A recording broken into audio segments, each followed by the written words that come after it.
नमस्कार. पणजी दूरदर्शनच्या साहित्य दर्पण कार्यक्रमात आज आपणा सर्वांचं स्वागत. आज आमच्या स्टुडिओमध्ये मुद्दाम उपस्थित आहे गोव्याची एक तरुण लेखिका, डिचोली गावची सुपुत्री गौरी भालचंद्र कुलकर्णी, जिने साहित्याचे विविध प्रकार गेल्या अनेक वर्षात हाताळलेत. अनेक पुरस्काराची ती मानकरी आहे. अशी गौरी भालचंद्र कुलकर्णी आज आपल्या या स्टुडिओमध्ये उपस्थित आहे. गौरी, तुझं स्वागत. सर नमस्कार. मला सांग, साहित्य क्षेत्रात गेली अनेक वर्ष तू आहेस. गोव्याच्या बहुतेक सर्व वर्तमानपत्रात तुझं सातत्याने विविधांगी लिखाण चालू असतं. मग ते कोकणी असू दे किंवा मराठी असू दे. तुझे अनेक कथासंग्रह प्रसिद्ध झालेत, ललित लेख संग्रह प्रसिद्ध झाला आहे आणि मला वाटतं एक काव्यसंग्रह पण प्रसिद्ध झाला आहे. आणि तू गझल पण लिहितेस. आणि असं विविधांगी साहित्यामध्ये तुझं जे आज नाव आहे गोव्यामध्ये, गोव्याबरोबर महाराष्ट्रातील अनेक पुरस्काराची तू आज मानकरी आहेस. हे गोव्यासाठी सारखं अभिमानास्पद गोष्ट आहे. पण मला एक सांग, हा साहित्याचा तुझा प्रवास नेमका कधीपासून सुरू झाला? शालेय जीवनापासून सर माझ्या साहित्याचा प्रवास सुरू झाला. मला वाचनाची फार आवड असल्यामुळे अनेक गोव्यातील ग्रंथालय, आईवडिलांची बदली होईल त्याप्रमाणे ती मी अनेक ग्रंथालये पालथी घातलेली आहेत. आणि वाचनाच्या आवडीमुळे काहीतरी आपल्याला सुचतंय, काहीतरी लिहावंसं वाटतंय, असं होऊन ज्या काही ओळी सुचतील शालेय जीवनापासूनच त्या मी वहीमध्ये उतरवत जायची. आणि वहीत उतरवत गेले तरी काहीतरी सुचतंय, उत्स्फूर्तपणे बाहेर येतंय आणि ते लिहूया असं होऊन ते लिहित जायचे. आणि आम्ही मामाच्या गावी जेव्हा सुट्टीसाठी गेलो सावंतवाडी येथे, तिथे मामाने ते बघितलं की ही मुलगी काहीतरी लिहिते. मग मामाने विचारलं मला हे काय, तर मी म्हटलं असं मला काहीतरी लिहावंसं वाटलं, काही ओळी सुचल्या तर त्या मी त्याच्या वहीवर उतरवून काढते. मग ते मला म्हणाले की सावंतवाडीमध्ये विद्याधर भागवत नावाचे साहित्यिक आहेत, प्रसिद्ध साहित्यिक आहेत, तर त्यांना तू आणि आई जाऊन भेटा असं माझ्या आईला पण ते म्हणाले. आणि हे दाखव त्यांना, मग ते मार्गदर्शन करतील, ते सांगतील काय त्यामध्ये आहे ते. आणि त्याप्रमाणे आम्ही भेटायला गेलो विद्याधर भागवत सरांना. आणि त्यांनी माझ्या वहीतल्या ह्या कविता, म्हणजे जे मी लिहिलेलं होतं ओळी, त्या बघितल्या. आणि ते म्हणाले मग की ह्या कविता आहेत, चांगल्या कविता लिहितेस तू. मग त्यांनी मला तुला माहित नव्हतं की मी नक्की काय लिहिते, तू लिहित होतीस. मला माहिती नव्हतं. तुझ्यातला पहिले जागृत केला तुझ्यातलं साहित्य की तुझ्या लिहितेस त्याच्यामध्ये दर्जेदार कविता आहे. बरोबर आहे. हो, त्यांनी सांगितल्यामुळे जास्त उत्स्फूर्तपणे ते लिहिलं गेलं आणि आत्मविश्वास पण त्याच्यामुळे वाढला. पण तुझं पहिली कविता किंवा पहिला लेख कधी प्रसिद्ध झाला, साधारण किती वर्ष झाली? माझी पहिली कविता आणि लेख नंतरच लिहायला लागले मी. खूप अलीकडे सुरुवातीला कविता लिहायला लागले.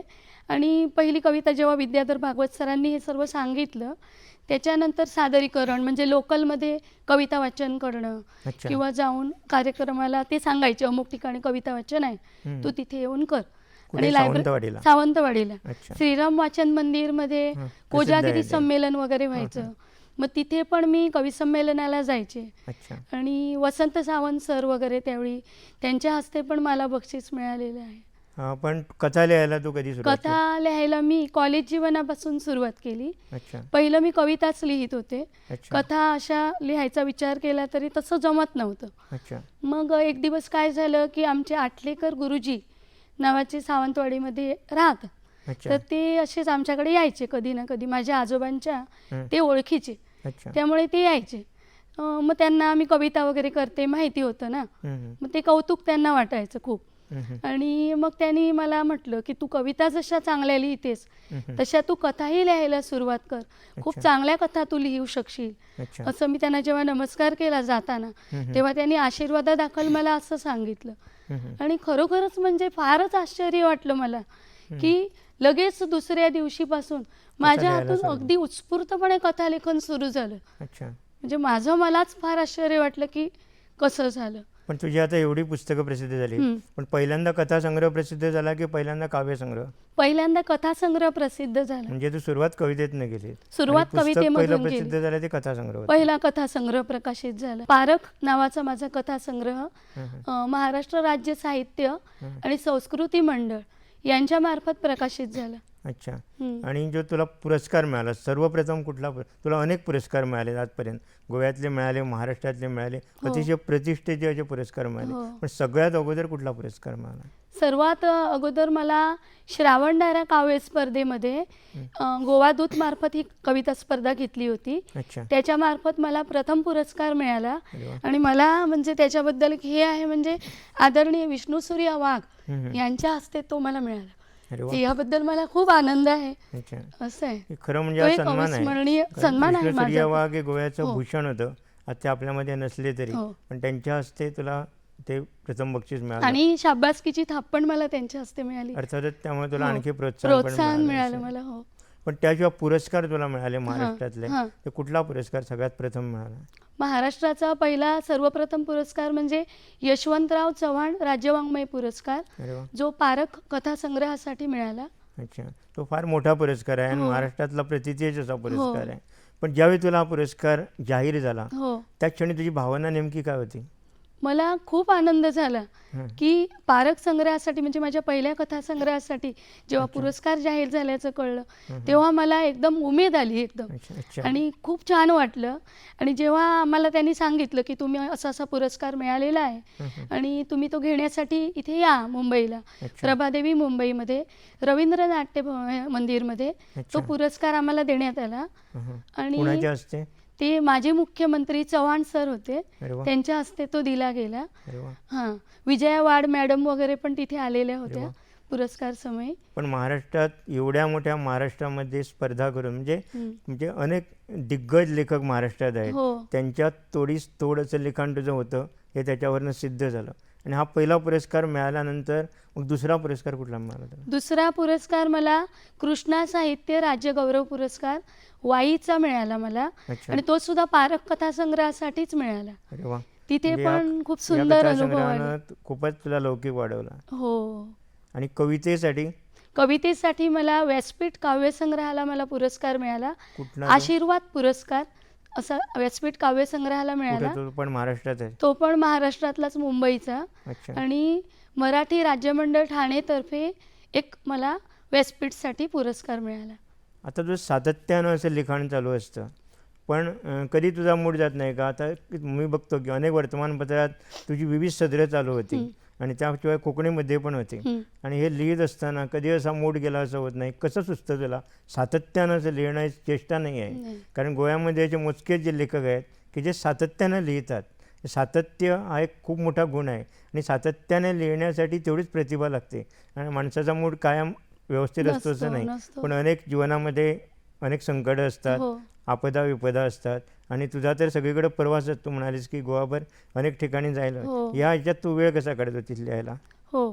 पहिल्यांदा जेव्हा मी लहानपणापासूनच जो प्रवास होता तो आईवडिलांच्या बदल्यांमुळे प्रवास झाला आणि वेगवेगळ्या शाळा बदलल्या. अच्छा. मामाकडे गेल्यापासून स्थिरता होती कॉलेज जीवनामुळे आणि लेखनाला थोडा वावही होता त्यावेळी. अच्छा. पण सुचत जाताना तुम्ही सांगितल्याप्रमाणे कधी मूड जातो, कधी आपल्याला जमत नाहीसं होतं. जेव्हा मला एकदा म्हणजे एक सांगण्यासारखी गोष्ट म्हणजे कधीतरी असा मूड गेलेल्या वेळीसुद्धा काय तरी आपल्याला लिहायचं आहे, आपण कुठेतरी डीम झालो आहे असं वाटता क्षणी अचानक माझ्या मनात आलं काय आपल्याला होतं आहे, हा विश्वास कुठेतरी खाली येतो आहे, काय तरी डीम होतं आहे. आणि मग त्याच्यातूनच विश्वास आत्मविश्वास नावाचा लेख मी लिहिला गेला. आणि स्वतःलाच प्रेरणा देत आपण चाललं पाहिजे असं मला वाटतं. म्हणजे कुठेतरी आपण खाली असतो तेवढे आपणच आपल्याला सांगितलं पाहिजे की चल उठ, तुला उठून करायचं आहे, पुढे सरकायचं आहे. आपण असं निराश होऊन चालणार नाही आहे. परिस्थिती ही काय समान अशीच नसते, ती प्रत्येक वेळी काळानुसार बदलतच असते. आपण पुढे गेलं पाहिजे आणि आपल्या सगळ्यांना त्याच्यातून काहीतरी एक संदेश मिळाला पाहिजे असं लेखन आपल्या हातून व्हायला हवं. त्याचा समाजाला पण काहीतरी उपयोग व्हायला हवा. बरोबर. आणि साहित्य क्षेत्रात तुझा आता एवढा प्रदीर्घ प्रवास आहे, पण या संपूर्ण प्रवासातील एक अविस्मरणीय क्षण की धन्य, मी साहित्यिक असल्यामुळे धन्य झाले, मी कवयित्री असल्यामुळे धन्य झाले, किंवा मी कथाकार असल्यामुळे धन्य झाले, असा वाटणारा एखादा प्रसंग सांगू शकशील की?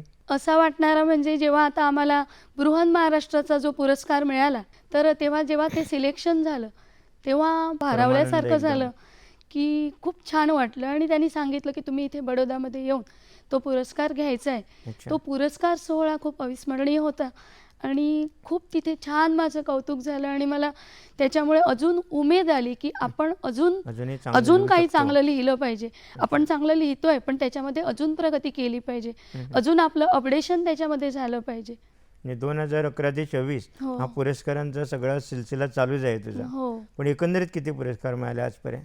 असे बरेच पुरस्कार एकंदरीत मला मिळाले, वेगवेगळ्या ठिकाणी वेगवेगळ्या स्वरूपाचे. पण मुख्यतः कृष्णा गौरव पुरस्कार, महाराष्ट्र राज्य मंडळातर्फे मिळालेला यशवंतराव चव्हाण पुरस्कार, आशीर्वाद पुरस्कार, अच्छा. त्याच्यानंतर साहित्य संस्कृती दुसरं मंडळ आहे ठाण्याचं, त्यांच्यातर्फे मिळालेला सावित्रीबाई फुले पुरस्कार. अरे वा. असे काही पुरस्कार मला महत्त्वाचे वाटले. तसंच दिवाळी अंक स्पर्धांमध्ये गोवा मराठी अकादमीतर्फे मला कथा स्पर्धेमध्ये जेव्हा पहिलं पारितोषिक मिळालं, अच्छा. तो माझ्यासाठी आनंदाचा क्षण होता. अरे वा. हम्म. आणि मला वाटतं जयवंत दळवींच्या नावानं पण जयवंत तुला दळवी पुरस्कार पुरस्कार पण मला मिळाला. तो मी जेव्हा मामांकडे होते तेव्हा पुढारी कोकण, अक्षर कोकण, आला. अच्छा. गगो जाधव जयवंत दळवी पुरस्कार अच्छा. असा तो मी पुढारीमध्ये वर्षभर लिहित होते हं. आणि वर्षभर कथालेखन चालू होतं. अच्छा. मग त्या कथांचा त्यांनी तेथे पुरस्कार दिला गेला सिंधुदुर्गमध्ये, जयवंत दळवी कथा पुरस्कार. अच्छा. म्हणजे खरं म्हणजे एवढी भाग्याची गोष्ट आहे तुझ्यासाठी हो. की यशवंतराव चव्हाण जे महाराष्ट्राचे माजी मुख्यमंत्री हो. आणि फक्त माजी मुख्यमंत्रीच नाही तर साहित्य क्षेत्रात पण त्यांचं मोठं योगदान होतं. हो. त्यांच्या नावाचा पुरस्कार, सावित्रीबाई फुले हो. ज्यांच्यामुळे आज महिला शिकतात, पुढे सरतात, हो. त्याच्या नावाचा पुरस्कार, जयवंत दळवी तर महाराष्ट्रातील नामांकित साहित्यिक होते, हो. त्यांच्या नावानं पुरस्कार. हे सगळे पुरस्कार तुझ्या पदरात पडले. हो. काय वाटतं याबद्दल? म्हणजे परमेश्वराचे आशीर्वाद, परमेश्वराची कृपा, त्याच्यामुळेच हे आपल्या हातातून लिहिणं होतं. बरोबर. आपण काय असतो, आपण निमित्त मात्र असतो. देव आपल्याला आपल्याकडून घडवून घेतो ते, असं मला वाटतं. तो प्रेरणा देतो, तेव्हाच आपल्याला लिहिता येतं, तेव्हाच आपल्याला सुचतं आणि आपण ते कागदावर उतरवू शकतो. बरोबर. आता तुझे एवढे कथासंग्रह प्रसिद्ध झाले, पण त्यातला सगळ्यात जास्त कथासंग्रह तुला कुठला आवडतो? मला गोविंदा हा कथासंग्रह माझा आवडता कथासंग्रह आहे. अच्छा. त्याच्यामधली जी टायटल कथा आहे ती माझी खूप आवडती कथा आहे. कारण? कारण ती दहीहंडी या विषयावर आहे आणि त्या कथेमध्ये खूप असं जिवंत वर्णन मला माझं जाणवलं, मी लिहिलेलं. अच्छा. मला आवडलं. गोविंदा म्हणजे शेवटी कृष्णावरच, कृष्णावर आणि आहे. मानवी जीवनात आणि हो. आपल्या भारतीय संस्कृतीत कृष्णाला अनन्यसाधारण हो, महत्त्व आहे. हो. अवघं साहित्य विश्व कृष्णानं व्यापलेलं आहे हो. आणि साक्षात भगवंताच्या तोंडातून भगवद्गीता वदली गेली. हो, हो. अशा कृष्णावर लिहिलेली कविता तुला खूप भावली. हो. साहित्याकडे बघण्याचा तुझा नेमका दृष्टिकोन कसा आहे? साहित्य माणसाच्या जीवनाला काय देतं असं तुला वाटतं? साहित्य माणसाच्या जीवनाला सकारात्मक वृत्ती देतं असं मला वाटतं. अच्छा. विचार करण्याची शैली देतं. हम्म. त्याच्यातून आपल्याला कसं वागावं, जीवनाकडे आपण कसं पाहिलं पाहिजे बरोबर. हे चांगल्या प्रकारे समजू शकतं आणि आपल्या मनाला प्रगल्भ होता येतं असं मला वाटतं. आपण इतरांशी कसं वागावं, कसं बोलावं, एकमेकांशी संवाद कसे साधावे याचं ज्ञान मला वाटतं आपण साहित्यामधून घेतो नेहमी. बरोबर. वाचनामधून ते मिळतं. पण आज जे साहित्य क्षेत्रात तुझं एवढं नाव आहे त्याची मूळ प्रेरणा तुझे आई वडील होते हो. आणि वाचन होतं. हो. आजची तरुण पिढी जास्त वाचत नाही याची तक्रार आहे. हं. त्या संदर्भात तू काय म्हणशील? वाचनाचं महत्त्व तर आहेच, हो. पण ते तू आजच्या तरुणांना कोणत्या शब्दात सांगू इच्छित? मला असं वाटतं की नेहमी आपण वाचत राहिलं पाहिजे. वाचनाची आवड नसेल तर आपण ती आवड निर्माण केली पाहिजे. बरोबर. आणि मुख्य सांगायचं म्हणजे नवोदितच आपण आहे असं समजून प्रत्येक गोष्टीकडे नव्याने पाहण्याची उमेद आपल्या मनाला असली पाहिजे. तर आपण त्याच्यातून स्फूर्ती घेऊ शकतो, आपल्याला अपडेट होता येतं. बरोबर. आपण नवीन गोष्टींकडे कुतूहलाने बघितल्यामुळे त्या आपल्याला नवीन पद्धतीने शिकता येतात बरोबर. आणि सर्व गोष्टी आपल्याला हळूहळू आत्मसात करता येतात तू असं मला म्हटला तो वाटतं. महत्त्वाचा मुद्दा म्हणजे आपण कायम नवोदित आहे हो. ही भावना माणसाच्या मनात म्हणजे कुठल्याही चित्रात असो असली ही पाहिजे. असायला पाहिजे. तरच आपल्याला आजकाल शिकता आपण येतं. समाजामध्ये बघतो की अनेक जण एक 3-4 कविता प्रसिद्ध झाल्या आणि त्यांना नवोदित म्हटलं की राग येतो, अहंकार दुखावतो. खरं म्हणजे आपण नवोदित आहे हो. आणि आपण विद्यार्थी आहे हो. ही भावना आपल्याला खरोखरच कायम उपकारक हो. ठरते. कायमच आपण तसं समजलं पाहिजे की आपण नवीन काहीतरी शिकतो आहे, आपल्याला नवीन काही शिकण्याची आवड नेहमी असली पाहिजे आणि विद्यार्थी म्हणूनच आपण वावरलं पाहिजे. मनातून आपण विद्यार्थीच असलं पाहिजे असं मला नेहमी वाटतं. तरच आपण त्या आवडीने शिकू शकतो. आता तू अफाट वाचन केलं लहानपणापासून. महाराष्ट्रात अनेक मोठमोठे साहित्यिक होऊन गेले, दिग्गज, जे नावं सांगितली तर मालिकाच संपणार नाही. पण तुझा सगळ्यात आवडता लेखक कोणता? जयवंत दळवी, दमा मिरासदार सर अच्छा. माझे आवडते लेखक आहेत. अच्छा. जयवंत दवेच्या नावाचा पुरस्कार पण तुला हो, मिळाला. ते ठणठणपाळ या नावाने हं. ललित मासिकामध्ये लिहायचे. अच्छा. ते मी जुनी मासिकं माझ्या आजोबांनी मला आणून दिली होती हं, हं. आणि त्याच्यामध्ये जी सदर होतं त्यांचं ठणठणपाळ ते अतिशय सुंदर मार्मिकपणे त्यांनी आपल्या बहुतेक मला वाटतं ते शैलीमध्ये विनोदी आणि विनोदी तत्वज्ञानात्मक आणि असे- तत्वज्ञान तत्वज्ञानात्मक असं आणि होतं. त्याच्यातून बरोबर टोला बरोबर असं आहे. ते अतिशय सुंदर सदर होतं. जुनी होती ती मासिकं, बरोबर आहे. पण मी ती वाचली होती, मला पण खूप त्याशिवाय आवडली. त्यांचं आणखी प्रचंड साहित्य आहे. त्यांच्यात प्रचंड साहित्य, त्यांच्या कादंबऱ्या यांची आणि सर्व त्यांच्या साहित्यात पूर्ण कोकण दिसतो. हो कोकण आणि दिसतं. तुझ्या साहित्यामध्ये पण गोवा दिसतो. हो आणि तू जे गोव्याभर फिरलीस, अनेक हो. गावागावामध्ये फिरलीस, आणि गोव्याचे प्रत्येक तालुक्याचं वैशिष्ट्य वेगळं आहे. हो प्रत्येक तालुक्यात भाषा बदलते, हो. कोकणीच असते पण भाषा बदलते. हं. याचा तुला कितपत फायदा झाला लिखाण करताना? खूप फायदा झाला मला. वेगवेगळ्या प्रादेशिक भाषांमधून लेखन करताना खूप फायदा झाला. जसं तुम्ही म्हटल्याप्रमाणे गोव्यामध्ये वेगवेगळ्या प्रकारच्या भाषा असतात. जसं सत्तरी साईडची बरोबर. वेगळी भाषा आहे, आमच्या पेडणे साईडची वेगळी आहे, डिचोलीची बरोबर आमच्या आहे. खूप वेगळी भाषा आहे, पणजी साईडला थोडा भाषेमध्ये फरक आहे. तसंच मी जेव्हा सिंधुदुर्गमध्ये गेले तेव्हा तिथली मालवणी भाषा पण मी आत्मसात केली. अच्छा. पहिल्यांदा मला काहीच ती भाषा येत नव्हती, मी तिथे जाऊन कोकणीच बोलायचे. अच्छा. मग त्या लोकांना तेवढं ते हे होत नव्हतं, ते हसायचे, मालवणी पटकन येत नाही असं व्हायचं. मग हळूहळू मी ती मालवणी आत्मसात केली आणि माझ्या प्रादेशिक कथांमधून मालवणीला पण मी समाविष्ट करून घेतलं. जसं कोकणीची वेगवेगळे अँगल्स पकडून मी कथा लिहिल्या, तशाच मी प्रादेशिक भाषामध्ये मालवणीमध्ये पण लिहिल्या? मालवणीमध्ये पण मी मालवणी प्रादेशिक भाषेचा त्याच्यामध्ये अंतर्भाव करून बऱ्याच कथा लिहिल्या. पण त्या कथांचा संग्रह आहे तुझा मालवणी? पूर्ण मालवणी कथा नाही, हा, थोड्याच. त्याच्यामधलं जे पात्र असतं हां, ते मालवणी. हा ते मालवणीमध्ये असलेलं असं पात्र होतं. किंवा आता कोल्हापूर साईडला गेले असता तिकडची जी घाटी भाषा होती त्या भाषेमध्ये पण मी कथा लिहायला सुरुवात केली. अरे वा. ती भाषा पण कुठेतरी कानावर पडून पडून आत्मसात झाली. आत्मसात केली. आता तू कथा लिहितेस, ललित लेख लिहितेस, कविता पण लिहितेस, पण गझल हा प्रकार तसा लिहायला खूपच कठीण असतो. हो. सुरेश भटापासून जी गझलचं जे महाराष्ट्रात तर लोकप्रिय होतीच, पण गोव्यात राधा भावे सारख्या ज्या गझल लिहितात, आणि त्यामुळे गोव्यात पण आता अनेक जण गझल लिहितात. हो. पण गझल हा प्रकार जरा कठीण आहे, तो तू कसा अवगत केला? मग आमच्या ज्या माई आहेत, उर्मिला माई, त्यांनी मला याबद्दल मार्गदर्शन केलं होतं. अच्छा. तर 2021 सालपासून तेव्हा त्यांनी मार्गदर्शन केलं होतं. त्यानंतर मी गझल हळूहळू लिहायला लागले, पण असं कुठे वाचन केलं गेलं नाही जाऊन, अच्छा. पण मी लिहित गेले आणि त्यांना दाखवत गेले, अच्छा. त्यांचं मार्गदर्शन घेत गेले. एखादी गझल सादर करू हो शकते? हो, गझल सहजपणाने असं त्याला शीर्षक मी दिलेलं आहे. अच्छा. आनंदाचे गाणे गावे सहजपणाने, जीवन सारे चालत जावे सहजपणाने, वेगवेगळ्या वाटा देती मार्ग सुखाचे, पाहुनी त्यांना नमतच भावे सहजपणाने, शांत संयमी विचारातुनी उचला पाऊल, समजून उमजून चालत यावे सहजपणाने, कधी कुणाशी करू नये ही तुलना आपुली, वा. दुर्लक्षमचा मंत्रच दावे सहजपणाने, भाव भावना मने जपावी प्रत्येकाची, दया भाव ही मनात पावे सहजपणाने, वा. निसर्ग निर्मित बागेमधुनी फिरतानाही, आनंदाचा ओघच लावे सहजपणाने. सुंदर. धन्यवाद. खरं इथे गझल तर आहेच, पण हे खरं म्हणजे जीवनाचं तत्वज्ञान पण आहे. कारण आजकाल आपण समाजामध्ये बघतो की माणूस सहजपणे जगणंच विसरला आहे. हो माणसाच्या जीवनामध्ये सहजपणा पाहिजे, हो आणि त्यामुळे कुठेतरी मनामध्ये एक मरगळ ठेवून कुठेतरी माणूस भविष्याचा विचार करतो, उद्याचा विचार करतो, कालचा विचार करतो, पण वर्तमान काळाचा माणूस विचार करत नाही. आणि त्यामुळे माणूस सहजपणे जगणं विसरला आहे. बरोबर. घरात 4 माणसं असतात, चौघांची तोंड 4 दिशानं असतात, आणि खरोखरच खूप मार्गदर्शन करणारी अशी एक गझल आहे. हो. त्याचप्रमाणे तू कविता पण लिहायला लागलीस. हो पण तू कविता अगोदर लिहिलीस का कथा?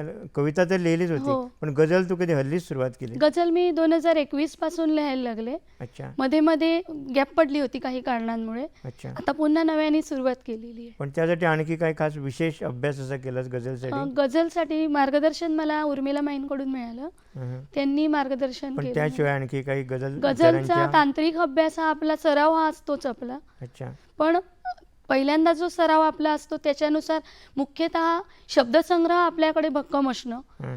आपल्याकडे शब्दसंग्रह असेल तरच आपल्याला त्याच्यातून योग्य पद्धतीने ते लेखन करता येतं. बरोबर. आणि विचारशक्ती ही आपली आपल्या वाचनातूनच आपल्याला येत असते. बरोबर. आणि आपले विचार जसे आपल्याला मांडायचे आहेत, आपला काय ठराविक विचार आपल्याला जो मांडायचा आहे तो डोक्यामध्ये घेऊन आपल्याला ती गझल त्याप्रमाणे सादर करावी लागते, ती लिहावी लागते. तू आता लेखक सांगितले, जयवंत दळवी तुझे आवडते लेखक हो. आहेत आणि तू कवयित्री पण आहेस, गझलकार पण आहेस. कुठला कवी तुला सगळ्यात जास्त भावतो? चित्रेम खानोलकर हे माझे आवडते कवी आहेत. अच्छा. म्हणजेच आरती प्रभू. हां. का का आवडतात त्यांच्या कविता? त्यांच्या कविता खूप काही सांगून जातात. अच्छा. त्याच्यातून जीवनाचं तत्वज्ञान समजतं. हं. त्यांनी जे अनुभवलं ते त्यांनी कागदावर उतरवलं. बरोबर. त्याच्यामध्ये एक ओरिजिनॅलिटी आहे, अच्छा. ती मला जास्त भावते. मुक्तछंदी त्यांच्या बऱ्याचशा कविता मुक्तछंदी आहेत, पण प्रभावी आहेत पण त्या. प्रभावी आहेत त्या. आजकाल अनेक जण मुक्त छंद म्हणून करतात आणि तो मुक्त पण राहत नाही, छंद पण राहत नाही. नाही. पण मुक्त छंदाचा पण तुझा अभ्यास आहे. आहे मुक्तछंदाचा तुझ्या पण कवितामध्ये आहे. मुक्त छंदातल्या पण कविता आहेत? मुक्तछंदातल्या पण काही कविता माझ्या आहेत. अच्छा. हो. आणि गझलकारामध्ये कुठला गझलकार तुला जास्त? सुरेश भट सर. सुरेश भटांच्या हो. गझल आवडतात. हं. नव्याने जे साहित्यिकात लिहितात, तरुण हो. लिहितात, हं. अगोदरच्या काळात म्हणजे एक 15-20 वर्षा अगोदर एवढी प्रसिद्धीची साधना नव्हती. आज सगळं यांत्रिक तांत्रिक सगळंच बदललंय. प्रत्येक जण मोबाईलमध्ये गुंतलेला असतो. 4 शब्द लिहिले की सहज प्रसिद्धी मिळते, जगभर प्रसिद्धी मिळते. आणि त्यामुळे अनेकांना वाटतं की काय, मी खूप मोठा साहित्यिक झालो, आता मला कोणाच्या मार्गदर्शनाची गरज नाही. आणि आता जे नव्याने जे लिहितात, अनेक वर्तमानपत्रात आता त्यांना साहित्य पाहिजे असतं, म्हणजे सहजपणे छापून येतं. हो. त्यामध्ये अनेक वेळा दर्जा पण नसतो, ही वस्तुस्थिती आहे. मग ते कोकणीमध्ये असो किंवा मराठीमध्ये असेल. त्यामुळं साहित्यिक स्वतःची पण फसवणूक करतो बरोबर आहे. आणि वर्तमानपत्रात वाटणाऱ्या वाचकाची पण फसवणूक खरं आहे. करतो. या संदर्भात तुझं मत काय आहे? आपण विचारपूर्वक लिहिलं पाहिजे. जे लिहिलं असेल ते पुन्हा पुन्हा वाचून आपण पाहिलं पाहिजे. बरोबर आणि ते नव्याने त्यात बदल करून आपल्याला लिहिता आलं पाहिजे. आपण एकटाकी पहिल्यांदा लिहिलंय, चल हेच सगळं बरोबर आहे असं समजून चालणार नाहीये. ते आपल्या माहितीतल्या कोणाला तरी दाखवलं पाहिजे, त्यांचं तरी मार्गदर्शन घेतलं पाहिजे, असं मला वाटतं नेहमी. आणि अनेक वेळा असं होतं, साहित्यिक असं असतो की एखादी कविता सुचते आणि त्यावेळी आपल्याला लिहायलाच मिळत नाही. एक हातात पेन नसतं, काही नसतं, कुठेतरी गडबडीत असतो आणि ती कविता असू दे, ती कथा आपल्या डोक्यातून निसटून जाते. खूप असं म्हणजे मला पण स्वतःला अनुभव आहे की अतिशय सुंदर कविता सुचते, त्या क्षणी हातात पेन नसतं, काहीच नसतं आणि ती निसटून जाते. असा काय तुला अनुभव? हो, बऱ्याच वेळा असा अनुभव आलेला आहे की आतून उत्स्फूर्तपणे बसमध्ये बसलेले असताना सुचलेला आहे आणि हातामध्ये काहीच कागद नाही, पेन पण असायचं. मग काय करायचे कधीतरी की तिकीट असायची, आई बरोबर असायची. आई सांगायची मला की तिकीट काढलेलं आहे आपलं बसचं, तर तू त्याच्यावर त्या ओळी लिहून टाक असं सांगायची. आईकडे माझ्या पेन कायम असायचं, म्हणजे माझ्याकडे ठेवलं नसलं तरी. शिक्षक असल्यामुळे कायम शिक्षण खात्यामध्ये माझ्या आईची नोकरी. शिक्षकापासून शिक्षणाधिकारीपर्यंत तिचा प्रवास झालेला आहे. पण ती नेहमी स्वतःला शिक्षकच समजते. अरे वा. आणि त्याप्रमाणे आम्हाला घरी पण तिचं मार्गदर्शन नेहमी लाभलेलं आहे. तर ते पेन आणि कागद ती द्यायची आणि ते लिहून मग ती तिच्याकडे कागद परत द्यायचे.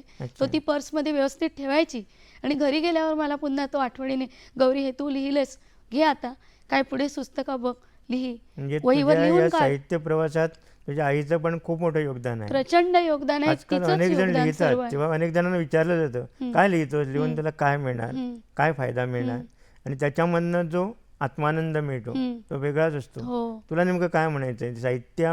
साहित्य क्षेत्रात तू वळलीस, त्यामुळे तुला नेमका काय फायदा झाला असं वाटतं तुला? लिहिल्यामुळे आपल्याला मानसिक समाधान मिळतं.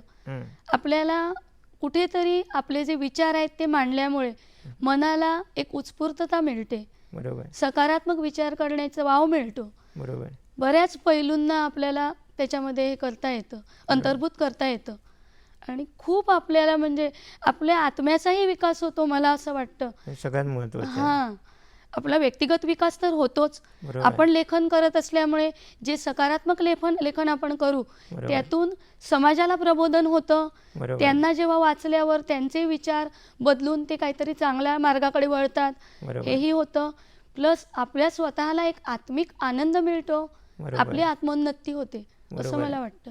आता गोव्यात पण अनेक साहित्यिक आहेत, दिग्गज साहित्यिक आहेत, होऊन गेले. गोव्यातल्या साहित्यिकामध्ये कुठला साहित्यिक तुला जास्त भावता आवडेल? बाबा बोरकर सर माझे आवडते कवी आहेत. अच्छा. हां, तसंच लेखकामध्ये म्हटलं तर कवीमध्ये पण विनय बापट सर. अच्छा. हां. आता तू आजपर्यंत कथा लिहिल्यास, ललित लेख लिहिलेस, कविता लिहिल्यास, हो. कादंबरीकडे वळण्याचा विचार? हो, कादंबरीकडे वळण्याचा विचार आहे माझा. हां. त्याप्रमाणे थोडासा आराखडा वगैरे मी केलेला आहे. खूप खूप धन्यवाद तुला. आज तू मुद्दाम पणजी दूरदर्शनच्या स्टुडिओमध्ये आलीस आणि तुझा साहित्यिक प्रवासाचा तू अतिशय चांगल्या पद्धतीनं उलगडा केलास. आणि आजकाल आपण बघतो की गोव्यामध्ये साहित्य चळवळ मोठ्या प्रमाणात फोफावलेली हो. आपल्याला दिसते. आणि त्यामुळं तुला आता नवोदित साहित्यिक आहेत, त्यांना तो काय मार्गदर्शन करावंसं वाटतं? आणि फक्त साहित्यिकच नाही, की आजची तरुण पिढी भरकटली जाते म्हणतात. छोटी छोटी मुलं बारीक बारीक गोष्टीवरनं आत्महत्या करतात, कारण जीवन हे खूप सुंदर आहे. हो. तू जे आता गझल म्हटलीस, हो, त्या नक्की. गझलमधल्या पण ज्या भावना होत्या, त्या जीवन किती सुंदर आहे, ते सहजपणाने कसं जगावं हे तू सांगितलंस. हो. आजकाल तरुण सहजपणे आत्महत्या करतात. हो. छोटं छोटं निमित्त असतं, काय त्याला अर्थच नाही. जीवन, मानवी जीवन हे एकदाच मिळतं. आचार्य विनोबा भावेने म्हटलं की भारतात एखाद्या पशुपक्ष्याचा जन्म मिळणं सुद्धा भाग्य, हो. आणि आपल्याला माणसाचा जन्म मिळाला आहे. त्यासाठी उभरत्या पिढीला, तरुणाईला आणि कोवळ्या मुलांना तू काय सांगू इच्छितेस?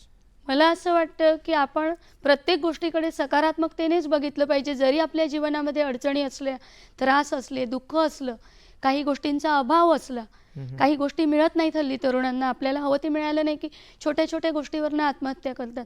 पण आपल्या आईवडिलांनी किती आपल्यासाठी कष्ट काढले आहेत, त्यांनी किती जीवनात आपल्याला पुढे सरकवण्यासाठी त्यांनी किती कष्ट झेललेत, किती आपल्या वाटा आपल्या मोकळ्या करून दिलेत, याची जाणीव ठेवून कुठेतरी आपण जगलं पाहिजे.